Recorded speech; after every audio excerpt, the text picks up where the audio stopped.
Alright, Summoner Duels Survival is coming up this Thursday, and we got a lot to talk about. Thanks for tuning in. My name is Dr. Tan.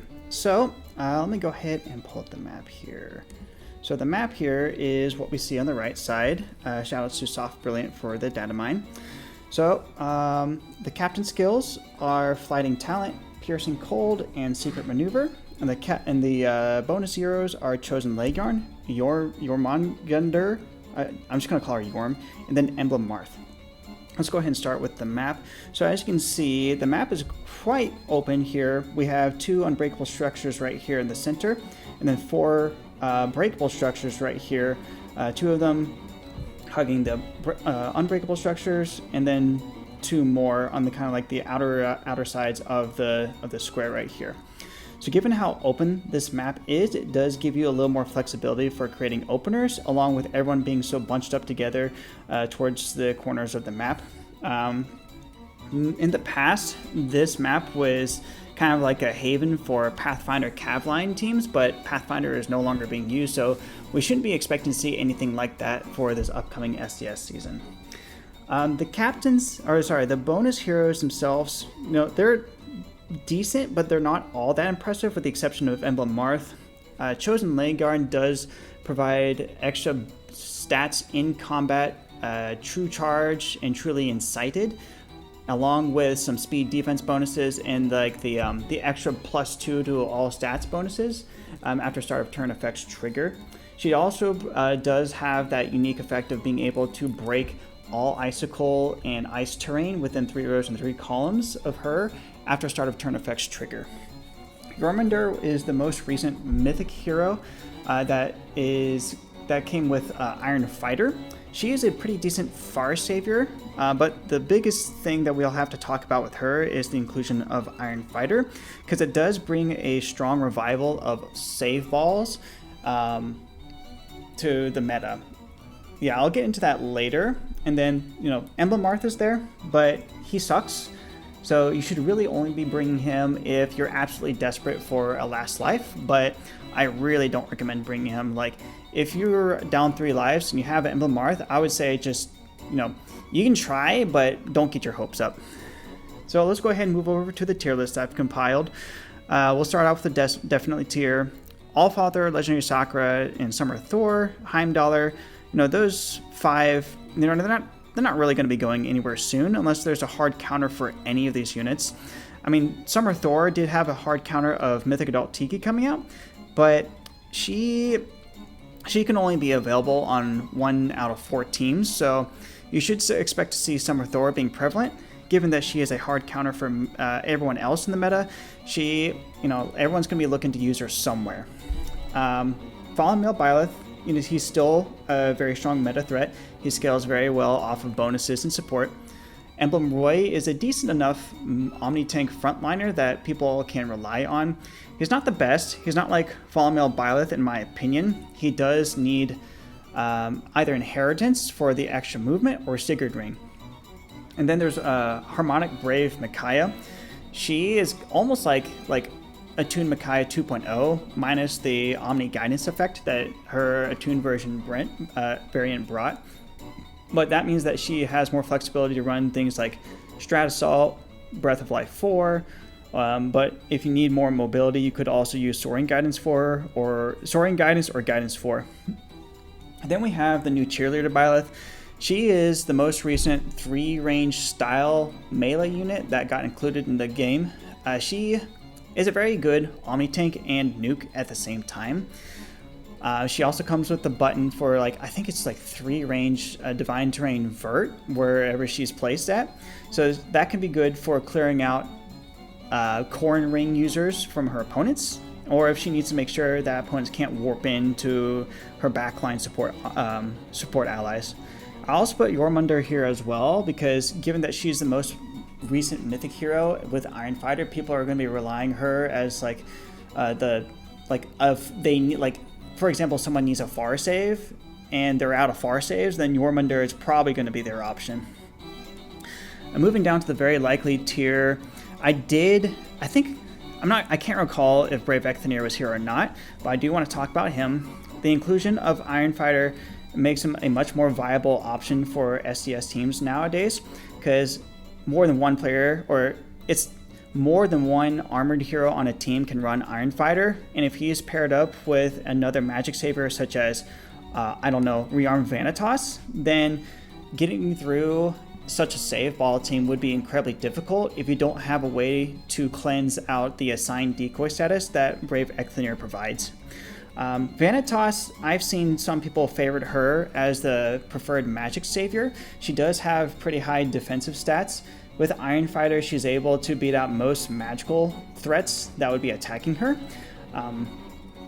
As far as countering Iron Fighter, I think the most reliable way would be to one-shot Iron Fighter users with Arch Rival or Wind's Edge or Ice Edge, for example, on the very first attack, because the damage reduction to 1 hit point only occurs on follow-up attacks. The other option would be to use refreshers such as a Dancer or Summer Sharena to attack the said savior again, because that extra effect of damage reduction will not occur on that second attack.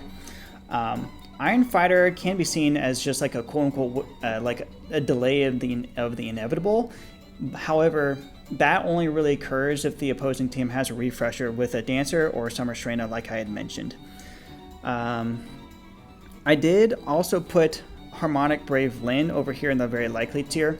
Secret Maneuver is going to be the most used captain skill this season. Omnifeud is a very strong effect, and having Omnifeud as the captain skill kind of makes Harmonic Brave Lyn a bit of a redundancy, because then you could run other 3-range cav nukes such as Young Claude, who we will definitely need to talk about here shortly. Having Omnifeud on someone that normally doesn't have access to it or would rely on someone like Teton Veronica is a very, very strong effect to have on your captain. I did also put the new aided male Alir on here. From what I've seen, there's not too many people pulling for him. However, he is functioning decently enough as a frontline Omni tank. He's basically a better version of his legendary variant. So I think he is susceptible to Summer Thor, however, and feud effects. So overall decent, but nothing incredible. I did also put Chosen Leguard here. Normally she would not be in the very likely tier. I would probably put her in the rare or the less likely tier if she wasn't a bonus hero for the season. But some people may be wanting to ensure that they have 4 lives instead of 3 lives in this upcoming season. So that's why I put her in the very likely tier. Moving down to the likely tier, compared to the last SDS, the armored heroes have moved up a bit. Day of Devotion Hortensia and Fomortis are here as well because of Erosion being gone. Now Fomortis will be able to make use of Iron Fighter without having to worry about Erosion bypassing him. Hortensia can also be kind of like a replacement or is like a stand-in for other Guardian users, because Guardian could be used in an example of where there's the legendary Sakura's running Guardian, and there's an armored hero that's like a far savior or a magic savior, and then the Guardian user would then use Guardian on a physical armor, and then you essentially perform the save ball. The downside with that team, though, is that it requires you to go first in a lot of scenarios, so restricting yourself to having to go first most of the time can be a detriment to you. So you have to be careful about running Guardian Ball teams. So, let's see. Young Camilla has also been, I think, moved down to the likely tier. I think her role in the meta is shifting a bit from a primary nuke to being more of a supportive nuke. Her start of turn effect to apply Divine Terrain Haze on the nearest allies is also a decent counter against the Corn Ring. So let's say, for example, you're running like Fallen Tibarn and he's got the Celica Ring. In most cases, you're going up against a team, if you're going up against a team that has a Corn Ring, he's going to struggle to be able to warp in and kill anything, so that really slows him down. With the use of having young Camilla on the same team, she clears out all that terrain at the start of turn, and then he's able to warp in and start killing things. He himself is a very dangerous character to go up against. I'm thinking of another phrase that someone else had mentioned in a Discord server on what he low-key is, but I'm not going to say that here. His frozen effect and being able to reapply that mid-turn and at the start of turn, I think at pretty much like 3 times per turn in a lot of cases, it's very hard to deal with if you don't have any sort of penalty cleansing. Let's see, who else do we want to talk about here? We'll talk about the new cheerleader units. Cheerleader Tharja and Cheerleader Ike are both fairly decent in their own roles. Ike still has problems with hardy bearing reflex users, but he can still pass as a decent omni tank or frontliner if the opposing team doesn't have hardy bearing. And then the new Tharja is deceptively bulky, but the best way to beat her would just be simply outspeed her or use Frozen or to cleanse her bonuses using Summer Thor. Yeah, if you'll notice that a lot of times the answer is Summer Thor, the answer was always Summer Thor, the answer will always be Summer Thor, which is why Tiki is up here and very likely. We do have, what's her name? Is it Haether? Yeah, so I think her name's Haether, but she got a pretty decent remix and refined with being a decent action eco bot and also applying favor empathy and multiple other bonuses as the game goes on. I think she can also function as a decent nuke, but she's primarily going to be used as an action economy and buff bot. You'll also notice that 2 units here have dropped down from very likely and definitely. So both volleys have been dropped down to likely because Secret Maneuver is going to completely neutralize their supportive effects of the 3-space drive, distant counter, close counter effects, and the miracle and like the miniature life unending effect that they provide. They themselves are still decent mages in their own rights. However, their support is just gone. So people may still use them as like the guardian users or the assigned decoy users, but don't expect them to be showing up too much. I also did put the new rearmed female Alir here. A lot of her effects that she gives to allies are drive effects. And because of Secret Maneuver, you're going to keep hearing this a lot, Secret Maneuver is going to deter people from using characters that have a lot of drive effects. Winter Ivy has also been placed here in the likely tier. She does have that nice button of being able to apply Divine Terrain Haze on the nearest ally. So that is a good way to punch a hole into Corrin Ring users, and also allow herself to be able to warp in and allow her allies to be able to warp in with the Silk Ring, for example. She does also provide a decent drive effect, but again, Secret Maneuver is a thing. Spring Soth has been moved down to the likely tier. I'm not sure if he was in less likely or likely before, but he did reign terror on the most recent SDR season, so people are going to be looking to utilize him in the upcoming SDS season just to see how good he is. However, his True Bane preferred special does have Omni Feud built into it, so people might be less likely to use him, but he's still overall a very decent unit to use. He was also re-ran on Jormunder's Mythic Banner, and he did color share with her, so expect people that pulled him as a pity breaker or as with extra merges to be using him more often. He definitely got some upgrades with Rise Above and Taker Burst and Instruct, so that build will also be running around with other users that have favorites like infantry sword users, infantry lance users. I think that's the build to also look out for, but Soth himself, you will probably see him, but not as much as you did in SDR. Not much to say about the less likely and the rare tiers. I think that Young Tana keeps on dropping down a bit because Corrin Ring really provides a hindrance to her and her allies, because if she doesn't have the way to get you into position safely and close enough to be able to have her allies warp in and kill things, then she kind of just is dead weight, and the entire, which therefore makes the rest of the team dead weight. Guinevere, is it Lithic? Yeah, Legendary Guinevere did get a decent refine as well. Remix and refine with the bonuses and the Fire Emblem effect. I think she's also a pretty decent mage at this time. However, she is an infantry mage, which does pose problems. She doesn't have any action economy. I don't think she has any warping either, which means that she's reliant on allies to be able to do anything. So for her to be a hard carry or supporting nuke, she's going to need some help getting around. Tea Time Veronica would normally be in the very likely tier, but Secret Maneuver is kind of replacing her role and freeing up spaces within teams. So people are going to be looking for other options for action economy since Secret Maneuver is here. Spring Erica is also here in the less likely tier. I was about to remove her from the tier list altogether, but Secret Maneuver being here removes one of Erica's weaknesses, being the Emblem's Lucina ring.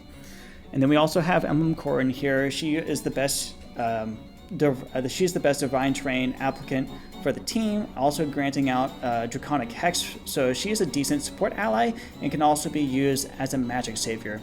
Some people have been trying to use Iron Fighter on her as well. However, I really think that it would be better to just wait for the resistance variant of Iron Fire to come out for higher resistance armored units such as Emblem Corin. Down in the rare tier, I did put Summer Balder. Her combat is decent, but I don't think it's just strong enough to really justify people to use her. And then also, Secret Maneuver neuters her support effect that was okay, I think, at the time, but I think people will be utilizing other nukes that aren't going to be hindered by Secret Maneuver so much. And then Legendary Black Knight will also be here. He was a popular unit among a lot of people. People will going to be trying to use him with Iron Fighter, but I don't think he's one of the better users of Iron Fighter. It does help with his survivability, but it's kind of one of those things for him where it's just like, it's just, you're just delaying the inevitable with that guy if you slap Iron Fighter on him. Anniversary Marth, he was a popular unit, +7 to all stats, and the Fire Emblem effect is good, along with the Omni Guidance effect that he can provide to his allies. Chosen Alphonse is a free unit, which with a Brave attack and Gallop, so free-to-play players will be looking to use him. I also moved down Ilian Mia. Her combat is still decent, but I think people are just looking for more recent options and more recent tools. And then I added Vanitas here for the rare tier because of the inclusion of Iron Fighter being present, making her a better option as a magic savior. So moving on to heroes I do want to talk about. Cheerleader Byleth was the most recent star of the Special Heroes banner that was released. So this build right here is obviously the most wailed out build that you can have on her. So I wouldn't be looking out for her specifically, like this build specifically. However, she is going to be popping up quite often. So having an option deal with three range style users is going to be necessary. Most of the 3-range style users are going to be ranged, so her getting slapped onto a team is going to throw you for a loop. So you're going to have to get creative on being able to deal with her. Best way to deal with her would be to outspeed her, I believe, because she relies on being able to outspeed opponents to be able to double and triple opponents, and she also comes with that Vantage effect. Then there's also the rearmed female Lear. Now, I don't want to talk specifically about her, but I think a lot of people are going to be looking to use her base kit onto like people's favorite units. But basically, look out for older units that are running this build, for example. Now, the team that I really want to talk about involves Young Claude. From what I hear, there is a pasta running around. I've only seen it once, and the only other person I've seen also ran it once, or has also seen it once. But I think there is a pasta running around involving Young Claude. Now, this kit right here isn't all that impressive. I mean, Attack Speed Prime is a very old skill, but it is useful for ensuring that he gets a close counter effect during combat. And Attack Speed Hone, that's his base kit. I don't know what else you could give this guy to make him better. And then there's Waning Shot, that's the most recent tier 4 special that archers can have. But the pasta itself, from what I hear, is going to be something like this. So I've included it here in the template. So how this is going to work, here we go. So Young Claude is going to be either in the 2nd or 4th starting position. Then Alphador can really just be anywhere in one of the 3 starting positions. And from what I recall, he is going to reposition Young Claude either to the right or upwards, left or down depending on starting positions. But basically, he's going to reposition and smite behind one of these 2 breakable tiles here. I think it's going to be this one because he'll be a bit closer and have more access to attacking more allies here. So since he'll get repositioned by Alphather, he's going to be copying Sigurd's Gallop and Outcry. I think it's Outcry. Yeah, so I think it's Outcry, but it's the skill that prevents Essence Drain and grants +4 to all stats during combat. But he's going to be repositioned and Shadow Smited to one of these two positions here, and then he'll have a full range of being able to attack anyone here. And then he will be ally supported by Summer Shrena, so then he'll be able to attack, and then after combat he'll be able to attack again. Now, his preference skill makes it so that counter attacks, and I think the first attack of the following combat is reduced to 1 damage. I could be wrong in that, but basically, after attacking, he's going to be exceptionally hard to kill. And then, if he brings like the Roy Ring, for example, he'll have that unbreakable miracle effect that no one's going to be able to get through. Unless if you outspeed him somehow and then attack him twice. So some of the flex options that people might be bringing here would be Ilian Azura. She might be running the Shahana Lance instead of her preferred skill, so that she's granting out the dodge and full no follow-up effect to young Claude. Or people might be running Mythic Adult Tiki on this team to deal with the one weakness that this team have as being Summer Thor. But yeah, I'd say that's probably a pasta to watch out for. From what I've heard, that's a very dangerous team to deal with. So if you see it, I'd probably consider banning it. Okay, well, I think that's going to do it for my analysis of what to expect for this upcoming SDS season. If you liked what you've seen, or if you want to see some more Summoner Duels content for Fire Emblem Heroes, then please consider liking and subscribing. If you disagree with anything that I provided, or if you have any questions, then please feel free to leave a comment. I try to respond to comments as much as I can. Thank you very much, and have a great day.